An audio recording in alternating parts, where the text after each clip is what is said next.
discrète depuis son rôle dans Les filles d'à côté, l'actrice Hélène Lemoine-Huic fait à nouveau parler d'elle. Condamnée pour des faits de violence conjugale, l'actrice devenue aide-soignante à domicile, se retrouve au cœur de la polémique. En 1993, la série Les filles d'à côté débarque sur TF1. Le succès est immédiat et la série sera diffusée pendant 2 ans avant qu'Hélène Lemoine-Huic décide de tout plaquer. Mécontente de ses textes et de ses partenaires, l'actrice quitte la série au 136 super épisodes.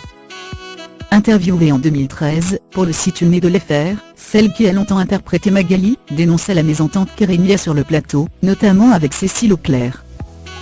Nous étions toutes les deux à l'opposé. Mais je me disais, on est là, on bosse, tout le monde fait son boulot, j'en ai chié pendant 135 épisodes. Mécontente de ses textes et de ses partenaires, Hélène Lemoine-Huic n'hésitait pas non plus à tacler le producteur Jean-Luc Azoulay. Je le trouvais malhonnête et pas très intelligent. Il ne venait jamais nous voir sur le plateau. On ne le voyait pas, on ne le sentait pas, on ne le touchait pas. Il régnait en maître, oui. Un jour, je suis allée dans son bureau. Et là, j'ai halluciné. J'ai vu un mec avec une petite casquette, les pieds sur le bureau et des écrans partout sur le mur, avec toutes les chaînes de télé, et les caméras de chaque plateau de tournage. Autre anecdote, un jour, j'ai voulu manger un morceau, tranquille, à l'air libre. J'ai levé les yeux et là, j'ai vu sa maison sur le toit d'AB Productions.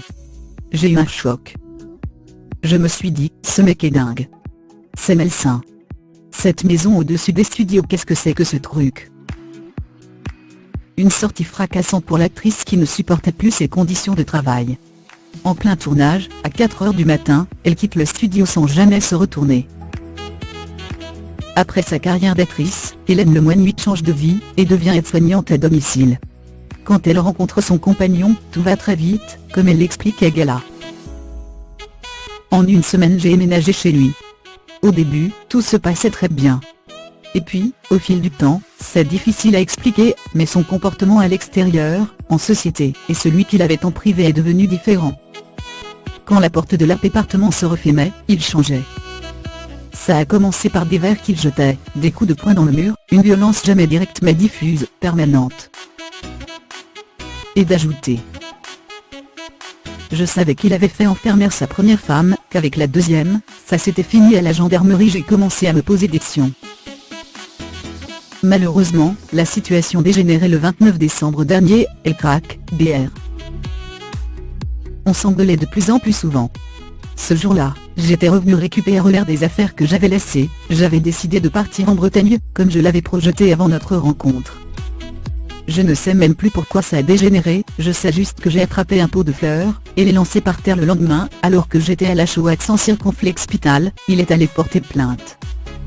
Je suis tombée sur un manipulateur et ça, c'est terrible. La comédienne précise. Si j'ai un casier, je ne pourrai plus exercer mon travail. Le pervers narcissique cherche à détruire l'autre. Il m'aura aussi privé de ça, de mon boulot. Rapidement, l'actrice se retrouve au tribunal. Si j'en suis arrivée là, c'est que pendant les 6 mois qui ont précédé, notre relation était devenue de plus en plus malsaine.